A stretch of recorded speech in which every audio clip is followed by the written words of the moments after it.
Au făcut de zbor un stil de viață. Este vorba despre un grup de sportivi parașutiști care s-au reunit pe aerodromul de la Vadul lui Vodă pentru a-și face plinul cu energie, adrenalină și voie bună. Sportivii au venit din mai multe țări pentru a participa la deschiderea oficială a competițiilor internaționale la parașutism, aterizare la punct fix Cupa Advarma.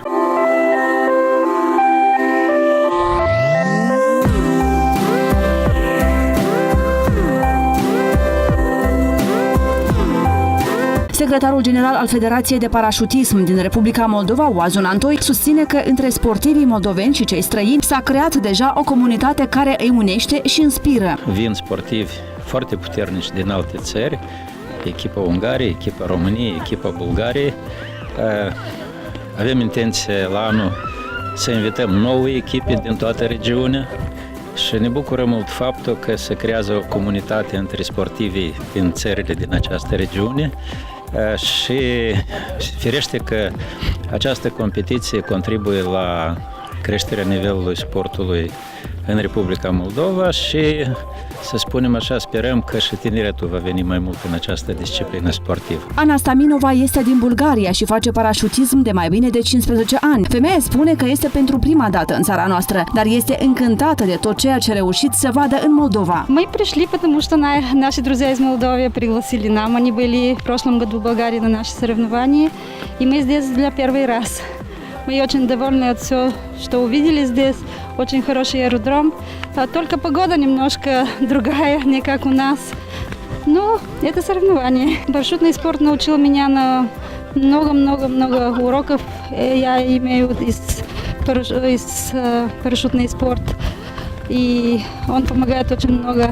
Эти уроки помогают очень много в жизни. Atstalos Istvan a venit din Ungaria. El spune că în pofida faptului că bătălia se dă între puține echipe, sentimentul pe care îl încerci în aer este magic. Last year we got an invitation and because wasn't here, we didn't know anything about Moldova. My decision was let's come with a team and let's see your country, and this is the second time now, and everything is perfect. The hospitality and the people is fantastic. Andreea Pădurean și Svetlana Popa sunt din România. Fetele au demonstrat cea mai mare precizie în timpul zborului și au fost aplaudate chiar și de concurenți. Vremea e foarte dificilă, dar până la urmă am reușit. Am luptat până în ultima secundă și am reușit să dăm rezultatul perfect, 0. M-a atras de mică zborul și mi-am dorit dintotdeauna să zbor. Și cum s-a evit ocazia să sar cu parașuta, n-am ezitat. Este o zonă mai deosebită și atunci e normal ca vântul să ne dea un pic probleme. Am aflat că fratele meu o făcea, mi-am dorit, eu m-am înscris la 15 ani, părinții n-au fost de acord, inițial i-am convins, tot așa, credeau că parașutismul e pentru bărbați care eventual sunt și în armată, nu pentru fetițe de 15 ani. Odată ce am convins, acum am reușit să-i fac și mândri de mine. Anatol Ljublinski are 75 de ani și practică sportul extrem de mai bine de jumătate de secol. 58 лет тому назад я сделал первый прыжок. Вот до этих пор прыгаю. Это моя жизнь.